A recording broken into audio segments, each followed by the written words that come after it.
안녕하세요. 오늘도 여러분 곁에서 활기차게 시작합니다. 레디 개장 시그널 진행의 조수빈입니다. 일단 간밤에 뉴욕 증시는 다시 한번 이 기술주가 발목을 잡으면서 3대 지수 모두 하락세를 이어갔습니다. 여기에 고용지표 부진까지 겹치면서 암호화폐 시장도 급락세를 피하지 못했는데요. 투심 위축과 또 대규모 강제 청산이 맞물리면서 발생한 것으로 추정되고 있습니다.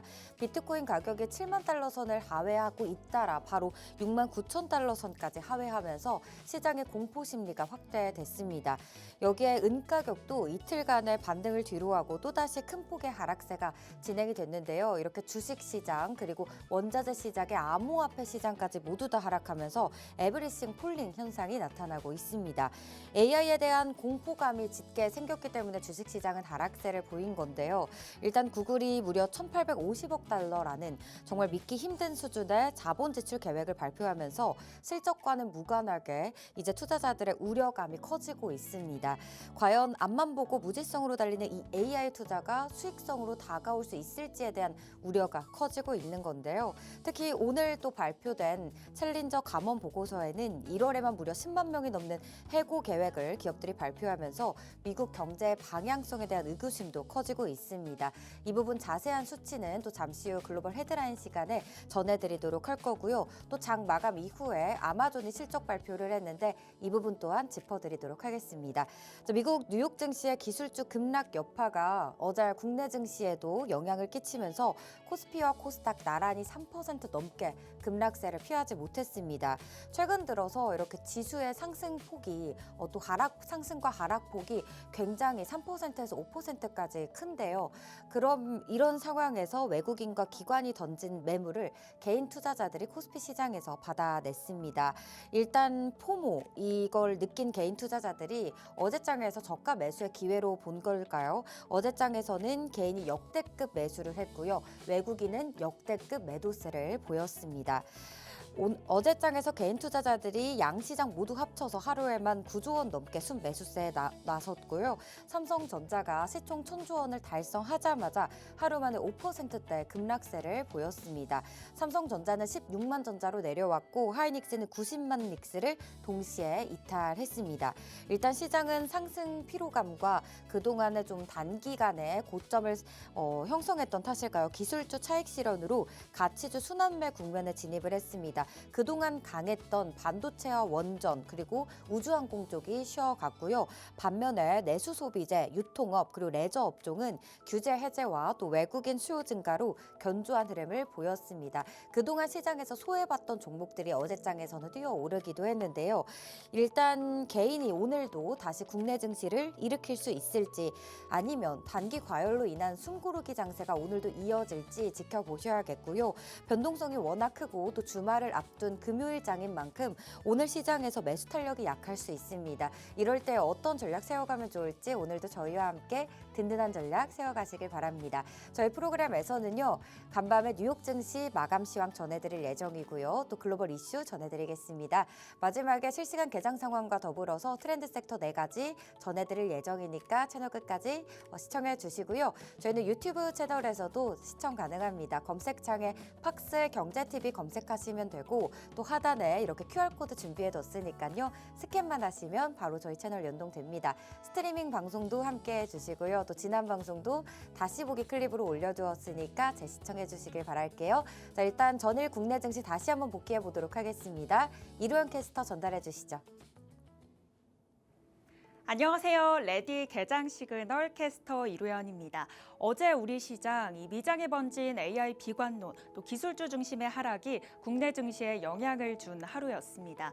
지난 화요일과 수요일장에서 우리 코스피는 사상 최고점을 경신하기도 했는데 이번 주 정말 롤러코스터 같은 장세가 이어지고 있습니다. 일각에서는 이 제2의 동학 개미 운동이었다라는 표현까지 나왔는데요. 이 개인이 안간 힘을 써준 어제장 마감 상황 짚어보겠습니다. 지수부터 보겠습니다. 먼저 코스피 지수입니다. 3.86% 하락해 5,163포인트에 거래를 마쳤는데요. 이 오후장 들어서 아랫골이 조금 달아내며 회복하는 듯 싶더니 끝내 힘을 내지 못했습니다. 반도체 하락이 주 영향을 준 것으로 보이고요. 코스닥 역시도 3.57% 하락, 1,108포인트에 거래 마쳤는데요. 1,100선은 유지하는 모습이었습니다. 이어서 수급 상황 보시죠. 지난 장과 마찬가지로 개인은 샀고요, 기관은 팔았습니다. 다만 거래량의 단위가 좀 커졌는데요. 개인은 7조 가까이 매수를 했고요. 외국인은 5조 원, 기관은 2조 원대 매도 우위 보였습니다. 개인이 열심히 힘을 내줬지만 동반 매도에 좀 상대하기에는 역부족이었던 것 같습니다. 특히 외국인의 매도량, 직전 최대치를 고려했을 때 훨씬 순회하는 수치를 팔아냈습니다. 코스닥 시장에서 역시 개인이 9천억 원대 매수 우위 보였고요. 외국인과 기관, 동반 매도세 들어와서 2천억 원대, 5천억 원대 물량 던졌습니다. 이어서 주목할 만한 국내 이슈 두 가지 살펴보겠습니다. 첫 번째 이슈입니다. 보세 의류라고 들어보셨죠? 이 보세 공장이란 통관 절차가 끝나지 않은 외국 화물을 받아들여서 제조나 가공, 분류의 일을 할 수 있도록 허가가 된 공장입니다. 그런데 이제 국내 AI, 반도체, 바이오도 보세 공장의 특허가 난다고 합니다. 해당 내용을 담은 수출 플러스 전략이 어제 공개가 됐는데요. 바로 이 수출 플러스 전략 일환으로 이 보세 공장이 되면 어떤 점이 좋냐? 이 통관 절차가 줄어들기 때문에 시간이 줄어들 수 있습니다. 신기술 개발 기간이 축소가 되고요. 비용 절감 효과가 있는데요. 원래는 이 같은 경우에는 이 제조 공장에서만 좀 허가가 됐었는데 수입 효용력을 위해서 확대가 된다고 합니다. 두 번째 이슈 만나보겠습니다.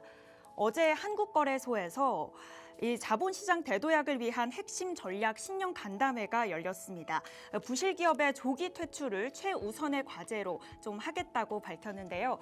안에 다양한 내용들이 있었지만 가장 큰 골자는 두 가지였습니다. 먼저 프리마켓, 오전 7시에서 8시 사이 프리마켓을 한국거래소에 도입한다고 밝혔고요. 오후 4시부터 8시 사이 애프터마켓을 도입한다고 밝혔습니다. 또 그 외에도 현재는 해외에만 상장되고 있는 가상자산 ETF, 또 가상자산 선물 레버리지 ETF를 차례대로 도입한다고 밝혔고요. 차근차근 24시간 거래를 활성화하겠다고 밝혔습니다. 이어서 업종별 자세한 흐름 살펴보겠습니다. 참 매일매일 변동성이 큰 시장인데요.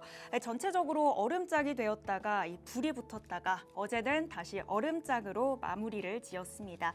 특히 반도체 투톱들의 하락세가 매우 거셌습니다. 삼성전자 5.8% 하락해서 16만 전자 선을 다시 되돌아왔고요. 하이닉스 같은 경우에 6.44% 하락했습니다. 지난 거래일에서는 아슬아슬하게 90만 닉스를 지켜줬는데 84만 선의 거래를 마쳤습니다.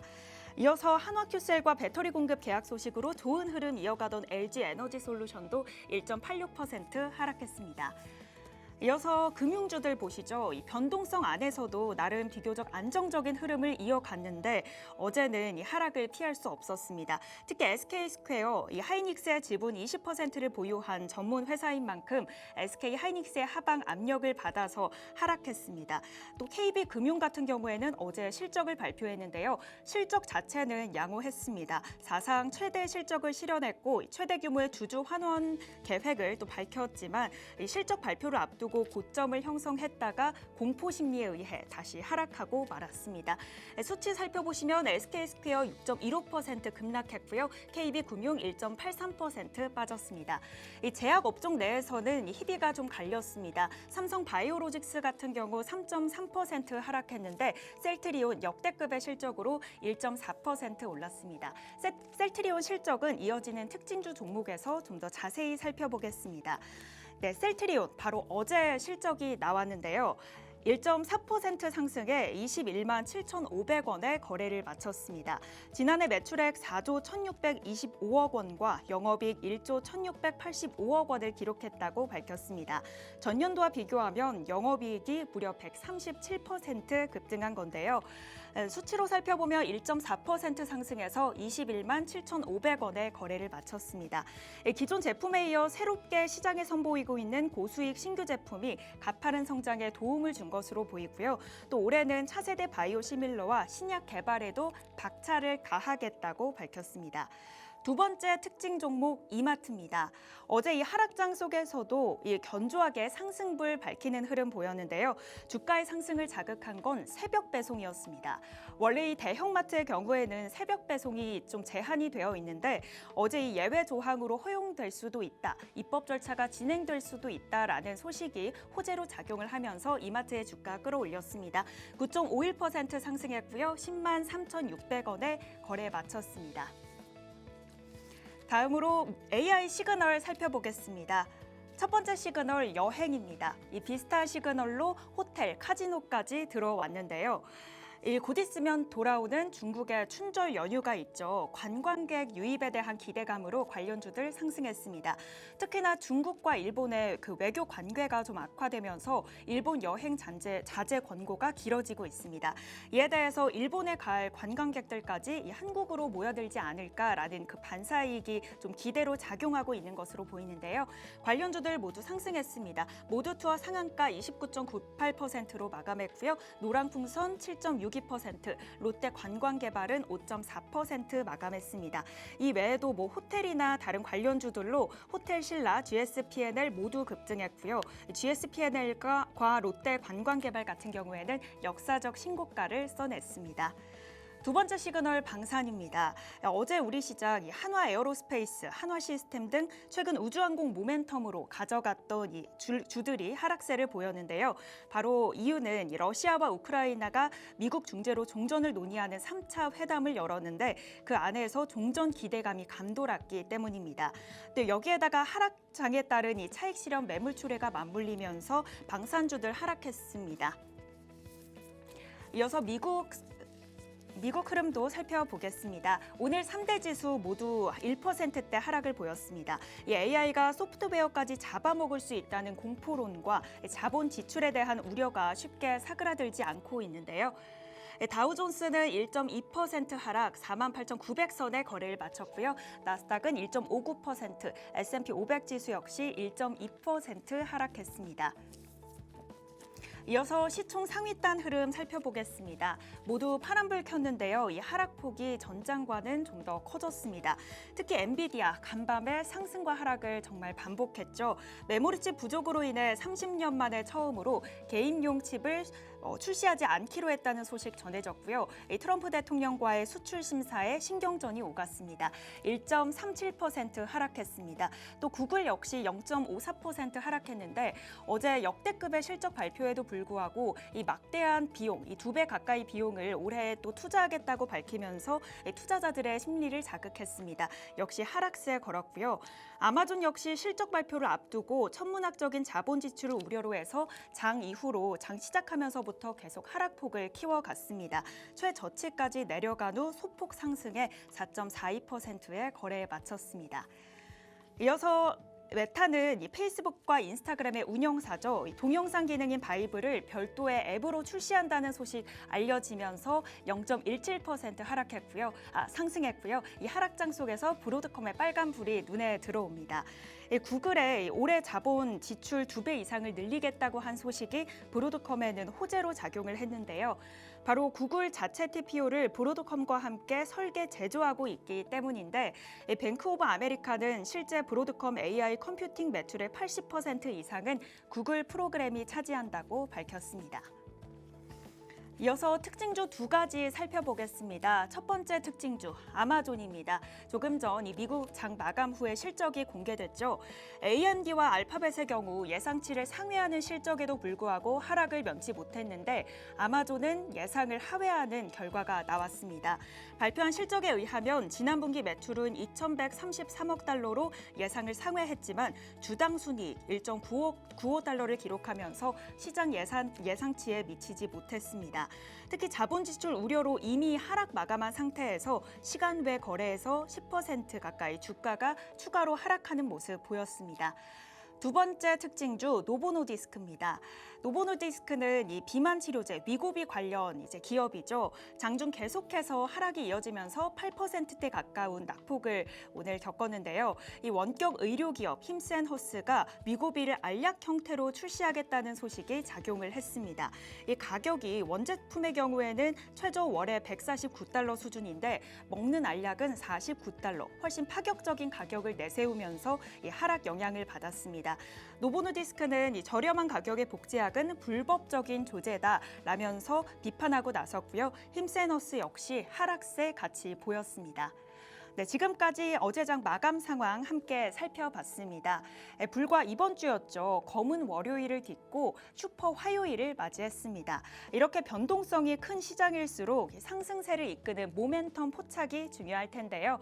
저희와 함께 이 아래 QR코드 스캔하시면 소식 계속해서 실시간으로 만나보실 수 있습니다. 오늘도 계속해서 시그널 포착해 가시길 바라겠고요. 지금까지 워밍업 도와드린 캐스터 이로연이었습니다.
네, 글로벌 증시 마감 상황부터 자세히 살펴보도록 하겠습니다. 뉴욕 증시는 일단 AI 관련 대규모 자본 지출이 이제 부담이 이어지면서 특히나 소프트웨어 산업 쪽으로 타격을 입을 것이다라는 우려감이 지속되고 있습니다. 3대 지수 모두 다 1% 넘게 밀렸고요. 심지어 러셀 2000 지수도 1% 모두 급락하면서 주요 4대 지수가 모두 하락한 건데요. 다우지수는 48,908선, 나스닥은 22,540선, S&P 500 지수는 6,798선의 종가를 형성했습니다. 일단 S&P 500 지수가 장중에 100일 이동평균선 아래까지 내려갔습니다. 같습니다. 이 부분이 시장에서는 향후 증시 방향성을 가늠하는 좀 중요한 분기점이 되지 않을까라는 시선도 나오고 있는데요. 비트코인과 암호화폐 시장의 급락세도 간밤에 크게 두드러졌습니다. 특히나 현재 비트코인 가격이 6만 3천 달러 선까지 붕괴가 됐다라는 또 소식도 들어오고 있거든요. 투심 위축과 또 대규모 강제 청산이 맞물리면서 발생한 것으로 추정이 되고 있고요. 일단 특히 개인 투자자들의 베팅이 확대가 됐습니다. AI 관련해서 자산 전반에 대한 투심이 급격히 식은 데에 따른 것으로 풀이가 되고 또 AI 투자 비용이 실제 수익성으로 가져올 수 있느냐에 대한 시선이 좀 더 부각이 되고 있는데요. 전날 실적을 발표한 구글의 모회사죠. 알파벳이 공격적인 투자 계획을 제시한 뒤에 주가가 0.6% 하락했고요. 실적과는 무관하게 투자자들의 우려가 커지고 있습니다. 일단 나스닥 100에서도 시가총액 기준 1조 달러 이상이 지금 증발한 것으로 추산이 되는데요. S&P 500의 11개 주요 업종 가운데 9개 업종이 하락했는데 알파벳 보시면 0.54% 마이너스권이고요. 반면에 마이크로소프트는 4.95% 그리고 아마존닷컴은 4.42%나 폭락세를 보였습니다. 지금 대부분 시총 큰 종목들이 짙게 빨간불을 그려내고 있죠. 엔비디아는 1.33% 밀렸고요. 5일 연속 지금 내림세를 보여주고 있습니다. 또 전 거래일에 폭락했던 AMD는 3.8% 그리고 팔란티어는 6%대나 급락세를 보였고요. 테슬라도 2%대 조정 받아갔습니다. 이틀 연속 계속해서 하락세 이어가고 있다는 점 참고하시고요. 다우지수의 대장주인 TSMC는 1.54% 오르면서 상승 흐름을 보였지만 반면에 제약주도 간밤에 흐름이 좋지 못했죠. 일라이릴리가 7%대나 폭락세를 보였습니다. 그리고 금융 대장주인 JP모건은 2%, 오라클도 7% 각각 하락 마감했습니다. 일라이릴리 같은 경우는 간밤에 온라인 원격 의료업체인 힘스앤허셀스에서 노보노디스크의 비만 치료제인 위고비 이 알약의 저가 복제약을 월 49달러에 제공하겠다라고 발표를 하면서 충격을 받았는데요. 노보노디스크 주가는 무려 8%나 추락했다라는 점 참고하셔야겠습니다. 이어서 글로벌 이슈들 하나하나씩 만나보도록 할게요. 먼저 장 마감 이후에 나왔던 아마존의 실적 발표부터 자세히 뜯어보겠습니다. 일단 지난해 4분기 실적과 함께 예상치를 뛰어넘는 역대급 투자 계획을 발표를 했습니다. 정규 거래 마감 후에 시간 외 거래에서 7% 그리고 마이너스 10%대까지 지금 떨어져 있거든요. 구글에 이어 아마존까지 이 AI 인프라에 너무 막대한 숫자, 자금을 쏟아붓겠다라고 선언을 하면서 빅테크의 수익성 약화 우려가 지금 현실화가 되고 있습니다. 2,133억 9천만 달러로 월가 예상치를 상회한 실적을 발표를 했고요. 주당 순이익은 1.95달러로 월가가 예상한 1달러 97센트를 밑돌았다라는 점 참고하셔야겠습니다. 주가 급락의 결정타는 아무래도 이 CEO의 발언이 있었는데요. AI 수요 대응을 위해서 올해 설비 투자 규모를 대폭 늘리겠다라고 공시를 했고요. 아마존은 2026년 동안 데이터 센터, 자체 칩 개발, 그리고 로봇 공학 및 저궤도 위성 사업에 약 2천억 달러나 사용을 하겠다, 투자할 계획이다라고 밝혔고요. 시장의 예상치를 크게 웃돈 수치입니다. 자, 다음 헤드라인으로 넘어가 보도록 하겠습니다. 고용 지표들이 발표가 됐습니다. 먼저 미국 기업들이 올해 1월 들어 발표한 해고 건수가 급증한 것으로 나타났는데요. 일단 챌린저 그레이 앤드 크리스마스에서는 공개한 보고서에서 미 고용주들이 1월 들어서 10만 8,435건의 일자리 감축을 발표했다고 집계했습니다. 1년 전에 비해 118%나 급증한 규모인데요. 1월 기준으로 금융위기 직후인 2009년 이후에 정말 최대 규모라고 분석이 나오고 있습니다. 반면 미국 고용주들은 올해 1월에 5,306개의 신규 채용을 발표하면서 2009년 1월 이후 최소 규모를 또 이렇게 기록을 한 건데요. 고용 증가폭이 둔화한 가운데 최근에 실업률도 안정적인 모습을 보이면서 계속해서 말씀드리는 해고도 없고 채용도 없는 이런 양상으로 전개될 것이다라고 전문가들은 바라보고 있습니다. 챌린저의 이번 보고서는 미국 내 신규 채용이 줄어든 상황에서 해고가 늘어날 가능성이 있음을 좀 시사한 것으로 고용 상황이 좀 더 부진하다, 악화가 됐다라는 점을 시사하고 있습니다. 이어서 신규 실업수당 청구 건수도 매주 목요일에 발표됩니다. 발표가 되죠. 이 부분도 같이 살펴보도록 하겠습니다. 지난주에 비해서 신규 실업수당 청구 건수가 23만 1,000건으로 전주보다 2만 2천 건 증가했습니다. 12월 첫째 주 이후에 무려 8주 만에 가장 많은 청구 건수가 나타난 거고요. 시장에서 집계한 전망치보다도 웃돈 수치입니다. 그리고 계속 실업수당 청구 건수도 1월 지난주에는 주간 184만 4천 건으로 전주보다 무려 2만 5천 건이나 또 증가를 했습니다.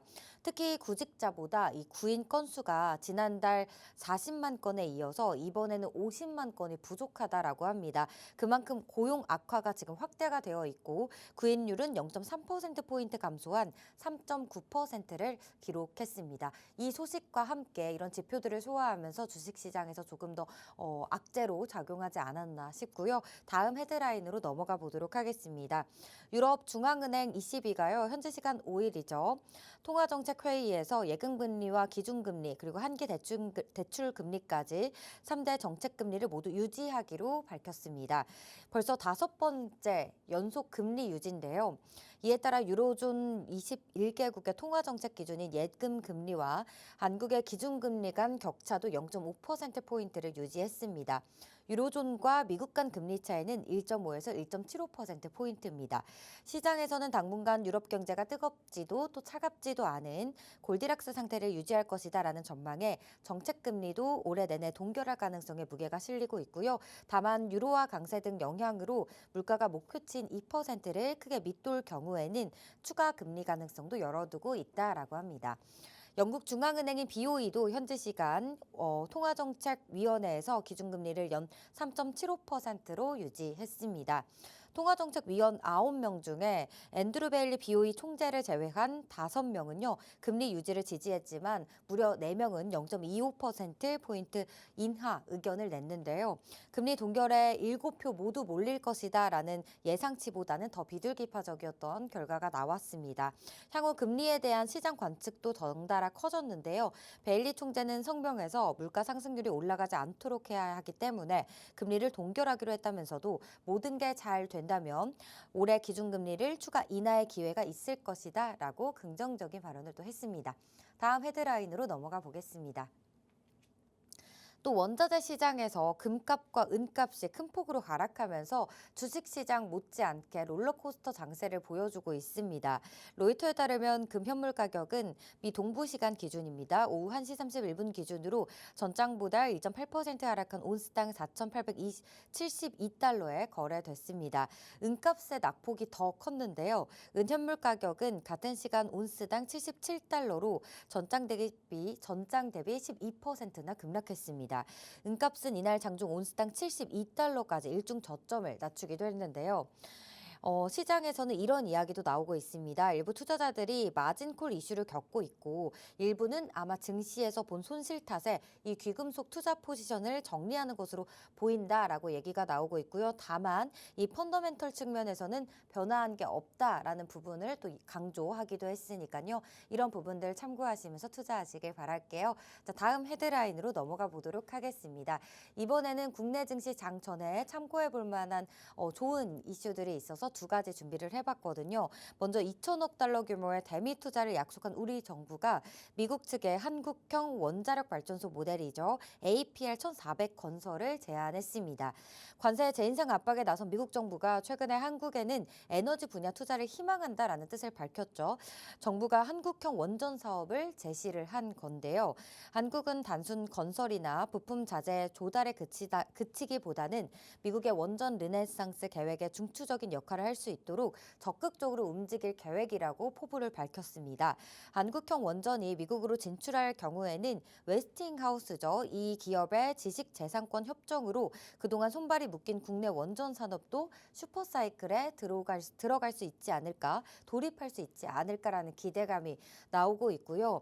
김정관 산업통상부 장관은 최근에 하워드 러트닉 미 상무부 장관과 그리고 크리스 라이트 미국 에너지부 장관을 만나면서 미국 미국에 이 APR 1400을 건설하자라는 내용을 골자로 한 한미 원자력 협력 방안을 제시를 했습니다. 이렇게 미국에 지어질 수백 기의 원전에 한국형 원자로가 만약 포함이 된다면 미국 시장에서 한국 원전 생태계의 입지가 더 강화가 될 수 있고요. 또 한국 원전 기업이 생산하는 부품들이 모두 다 이 APR 1400에 최적화가 되어 있기 때문에 국내에 지어질 원전에 더해 또 해외 APR 1400에 추가로 보급이 된다면 물론 핵심 기자재와 주요 부품 시장에서 한국 기업들이 정말 규모의 경제를 누릴 수 있지 않을까라는 이야기도 나오고 있습니다. 미국 입장에서도 이 부분이 전혀 나쁘지가 않습니다. 왜냐하면 역내 수요의 한계 탓에 용량을 낮춰서 APR 1000을 건설을 결정한 체코와는 달리 미국은 급증하는 전력의 수요를 맞추는 데 허덕이는 형편이기 때문에 웨스팅하우스의 AP1000보다 이 APR 1400을 더 매력적으로 느낄 수밖에 없는 겁니다. 이런 부분들 참고하시면서 원자력 또 부분 또 관련 종목들 보유하고 계신 분들은 체크해 보시면 좋을 것 같고요. 다음 소식은 삼성전자 이야기입니다. 단독 소식이었긴 한데요. 삼성전자가 올해 평택 4공장을 중심으로 신규 D램 생산 능력을 무려 20% 가까이 올리는 작업에 착수한다라고 합니다. 6세대 HBM4죠. 주 재료인 이 10나노미터 6세대 D램 생산량을 대폭 늘리겠다라는 부분이 핵심인데요. HBM4는 삼성전자가 올해부터 엔비디아와 AMD 등 이 AI 반도체 회사에 납품하게 될 최신 제품이기 때문에 삼성전자 측에서는 이 제품을 더욱더 많이 만들겠다라고 밝힌 건데요. 삼성의 HBM4용 D램 신규 라인 구축을 상당한 규모의 투자로 평가를 업계에서는 하고 있고요. 현재까지는 삼성전자가 월 66만 장의 D램 웨이퍼를 생산할 수 있는 라인을 보유하고 있더라면 최대 12만 장을 추가로 새로운 설비를 구축한다면 1년 만에 최대 18%의 D램 생산 능력이 추가로 올라가는 것입니다. 그렇기 때문에 전체 생산 능력 중에 HBM4용 D램으로만 전체 공정의 25%를 채우겠다라는 뜻을 밝혔으니까요. 이런 부분들 참고하시고 오늘 프리마켓에서 삼성전자가 또 하한가 체결이 되기도 했습니다. 그런데 바로 회복하는 흐름을 보여줬고요. 오늘 정규장에 있어서 아무래도 미장의 약세 흐름으로 인해서 좀 지지부진한 흐름을 보여줄 것 같은데 저희는 잠시 화면 만나보고 와서 실시간 개장 분위기 어떤지 자세히 살펴보도록 하겠습니다.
(2월 6일) 국내 증시 문 활짝 열었습니다. 양시장 모두 개파락하면서 출발하고 있는데 자세한 분위기부터 살펴볼게요. 먼저 지수 상황입니다. 코스피가 현재 4%나 밀리고 있어요. 4,947선, 5,000선을 내주는 또 지금 폭락세 롤러코스터 장세를 보여주고 있습니다. 코스닥 시장도 살펴보도록 할게요.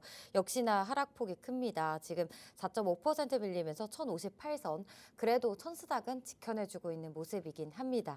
이어서 수급 상황 살펴보도록 하겠습니다. 현재 양시장 모두 다 수급이 부진한 가운데 그래도 또 역시 거래소 안에서 개인 홀로 물량 사들이고 있습니다. 일단 장 시작하자마자 보다는 개인의 물량세가 조금 더 수급이 더 들어오고 있는 모양새인데요. 4,600억 원 넘는 물량 사들이고 있고 외국인과 기관 동반 매도 우위 나타나고 있습니다. 코스닥 시장에서도 분위기가 좀 다르네요. 개인 홀로 팔아내고 있고 외인과 기관이 소폭이지만 매수세 보이고 있고요. 선물 시장에서 외국인이 2천억 원가량 팔아내고 있습니다.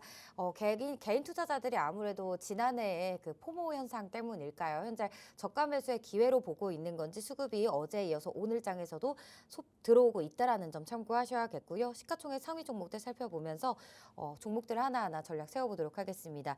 먼저 거래소입니다. 지금 1위부터 15위까지 화면에 나가고 있는데 KB금융 종목을 제외하고는 모두 다 짙게 파란불 그려내고 있습니다. 반도체 투톱 삼성전자 15만 3,400원에 거래가 되고 있고요. SK하이닉스도 역시나 80만 닉스 깨지면서 79만 6천 원에 거래가 되고 있습니다. 현대차도 5%나 넘게 지금 폭락세 이어지고 있고요. LG엔솔도 현재 3%대 하락입니다.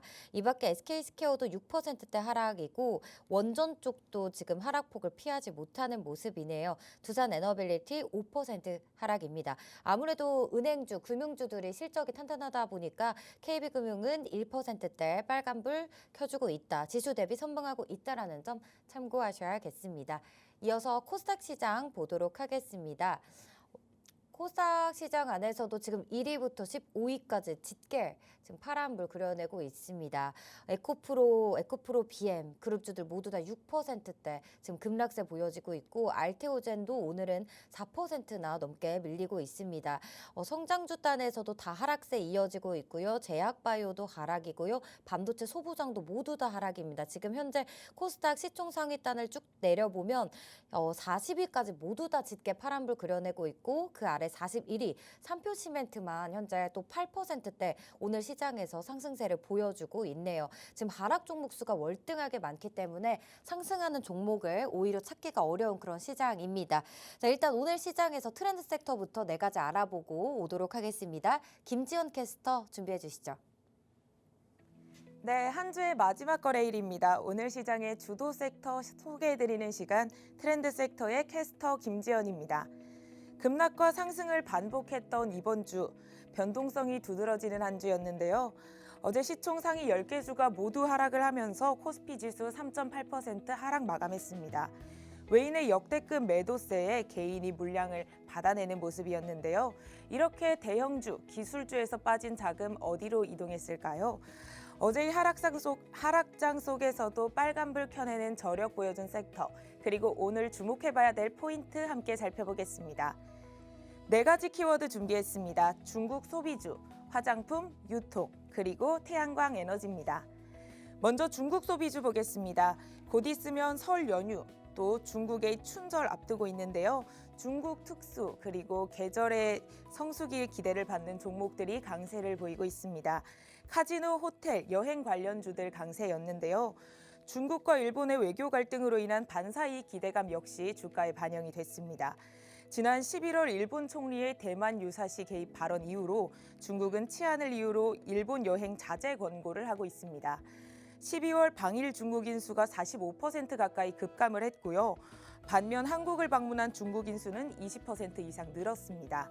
중일 갈등으로 인한 일본 여행의 수요를 흡수하면서 중국인 관광의 성수기라고 할 수 있는 연휴 춘절의 기대감이 더욱 커지고 있습니다. 특히 직접 수혜가 예상되는 호텔, 여행 관련주 중심으로 강세 나타나고 있습니다. GSPNL 좋은 소식이 많습니다. 먼저 가장 큰 경쟁력, 호텔 사업장의 입지 경쟁력 가지고 있습니다. 서울 강남구의 그랜드 인터컨티넨탈, 또 웨스틴 서울 파르나스 호텔, 중구에는 비즈니스 호텔인 나인트리, 제주도에도 파르나스 제주 등을 운영하고 있습니다. 웨스틴 파르나스가 리뉴얼을 마치고 본격적인 수익성 회복에 나섰는데요. 파르나스 제주 역시 실적 개선으로 호재로 작용하고 있습니다. 작년에는 그랜드 인터컨티넨탈이 실적을 이끌었다면 올해는 모든 사업의 실적 개선이 이뤄질 것으로 전망되면서 IBK 기업은행 GSPNL의 목표 주가 상향 조정했습니다. 카지노 역시 중국 관광객의 최대 수혜 섹터라고 볼 수가 있죠. 특히 호텔과 카지노 모두 가지고 있는 롯데관광개발, 파라다이스 5%대, 3%대 상승 마감을 했습니다. 롯데관광개발은 실적 개선 모멘텀이 강한데요. 카지노의 비수기로 꼽히는 1분기 실적도 굉장히 좋았습니다. 드롭액이 전월 대비 18% 증가했고요. 같은 기간 순 매출액도 11% 늘었습니다. 비수기인 1분기가 지난 뒤 2분기부터 더 큰 성장률이 기대가 되고 있습니다. 이외에도 여행주 보시면 모두 투어는 어제 상한가 마감했고요. 노란풍선 7%대 상승 마감했습니다. 오늘 또 여행 관련주들 분위기 나쁘지 않습니다. 화장품주 모처럼 상승률 섹터에 자리를 잡았습니다. 업종 순환매 속 주도 업종의 수급이 화장품 업종으로 확산이 되면서 저가 매수세가 유입이 됐습니다. 반도체, 원전, 방산에서 차익 실현을 한 외국인의 자금, 화장품주로 몰렸는데요. 특히 그중에서 APR 963억 원 순매수를 했습니다. 금액 기준으로는 어제 외국인 순매수 1위를 차지한 업종입니다. K뷰티 대장주로 자리 잡은 APR, 장중 11%까지 급등하기도 했는데요. 5.3% 하락해 27만 원대에 장 끝냈습니다. 2025년 매출을 수요일에 공개를 했는데 예상보다 훨씬 좋았습니다. 1조 5천억 원으로 연간 분기별 최대 실적을 갱신했습니다. APR 해외에서의 반응 굉장히 뜨겁습니다. 작년보다 해외 전체 매출이 작년 전체 매출 가운데 80% 차지하고 있고요. 특히 그중에서 미국이 37%를 차지하면서 미국에서의 흥행을 이어가고 있습니다. 주력 국가인 미국의 매출 1년 전 대비 270% 늘었고요. 일본에서의 매출 역시 289% 성장했습니다. 1조 클럽 이미 달성을 했고요. 2조 클럽을 향해 갈 것이다 라는 목표 역시 제시를 했습니다. 해외 시장에서 좋은 반응을 얻고 급등 보여준 APR의 훈풍이 화장품주 전반으로 확산되고 있습니다. 아로마티카 7%, 신세계 인터내셔널 4.39%, 달바 글로벌 5%대 상승했습니다. 다만 어제 파마 리서치 홀로 하락세를 보였습니다. 4분기 실적이 시장의 전망치를 크게 하회하면서 목표 주가를 줄줄이 하향했는데요. 리쥬란의 의료기기 매출 성장 둔화와 또 수출 실적 부진, 여기에 연구개발과 마케팅 비용 증가까지 겹치면서 23% 주가 급락했습니다. 증권가는 대장주를 필두로 화장품주의 추세적 반등 점치고 있습니다. 지난해 하반기 이후 어닝 서프라이즈 이어지고 있는데요. 그동안 AI와 기술주로 수급이 쏠리면서 이런 주가가 아직 실적을 반영하지 못하고 있다라는 평가를 내놓고 있습니다. 오늘 아모레퍼시픽 실적 발표 앞두고 있습니다. 이 분위기 이어나갈 수 있을지 오늘 장 마감까지 끝까지 지켜보셔야겠습니다. 세 번째 만나볼 섹터는요, 유통주입니다. 대형마트의 새벽 배송을 허용하는 방향으로 규제 완화 논의가 진행된다는 소식 들렸는데요. 이마트의 주가 하루 만에 9% 넘게 급등을 했습니다. 오늘도 이마트 장 시작 분위기 좋습니다. 대형마트의 영업 규제를 완화한다는 방안을 논의했다는 게 투자 심리를 자극하고 있는데요. 더불어민주당과 정부, 청와대가 유통산업발전법 개정 문제를 논의했습니다. 현행 유통산업발전법은 대형마트의 자정부터 오전 10시까지 영업을 금지하고 있고요. 매월 이틀의 의무 휴업일을 지정하고 있습니다. 이 규제를 전자상거래에 한해서는 적용하지 않겠다라는 예외 조항을 두는 것에 대해 검토를 하고 있다고 알려졌는데요. 이 예외 조항이 입법될 경우 대형마트도 새벽 배송 서비스가 가능합니다. 쿠팡의 개인정보 유출 사태를 계기로 논의가 시작됐는데요.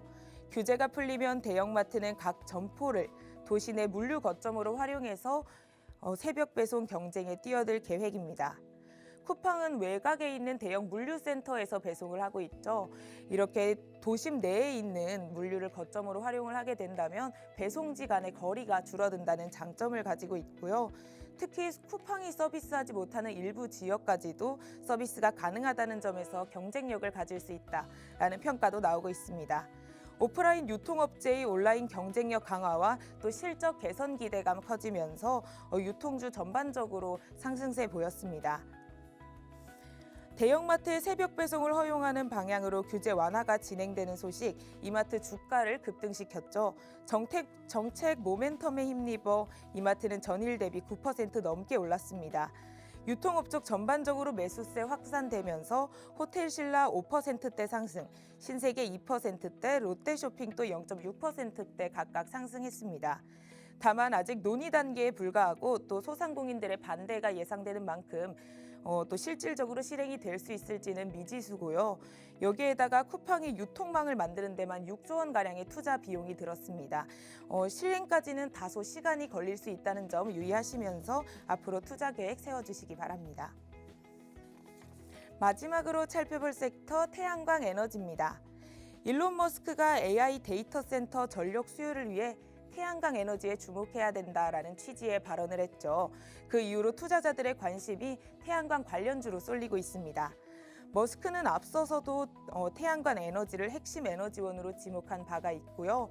또 최근 중국 태양광 기업과 접촉을 했다는 보도도 나왔습니다. AI 데이터 센터로 인한 전력 수요 폭증, 안전적인 에너지 공급이 점점 더 중요한 투자 포인트로 자리 잡고 있습니다.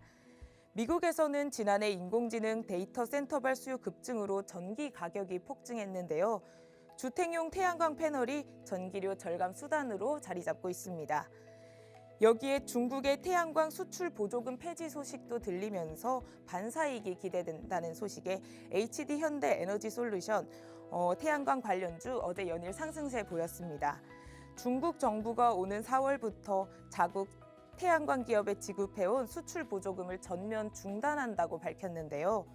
그동안 수출세 환급을 통해 저가 공세를 이어왔던 중국의 공급망 전략이 변화한다는 소식에 상대적으로 한국 기업들이 가격 경쟁력을 확보할 것이다 라는 실적 개선이 이제 평가에 반영이 되고 있다고 보고 있습니다. 앞으로 글로벌 태양광 시장의 가격 구조와 경쟁 구도의 변화 예상되고 있습니다. 정책 관련 수혜 기대되고 있는 가운데 해외에서는 미국이 태양광 모듈 수입 관세 일부를 면제한다는 소식, 또 국내에서는 재생에너지 확대 정책이 산업 성장을 뒷받침하고 있습니다. HD 현대 에너지 솔루션 어제의 무서운 하락장 속에서도 상승세 보이면서 16%대 오른 81만 9천 원의 장을 마쳤습니다.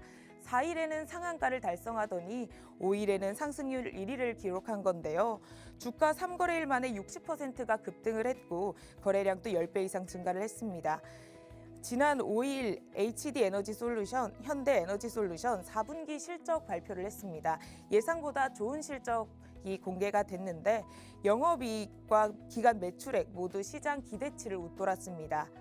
태양광 대표주인 하나솔루션 역시 3거래일 동안 30%대의 상승 보여줬습니다. 다만 실적 발표 결과가 좋지 않았는데요. 부진한 실적에도 불구하고 거래량이 이제 많이 오르면서 보합권으로 선방하면서 어제 장 마쳤습니다.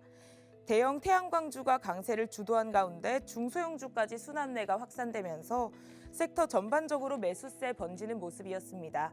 중소형 태양광주 가운데서는 파루가 가장 강한 탄력을 보였습니다.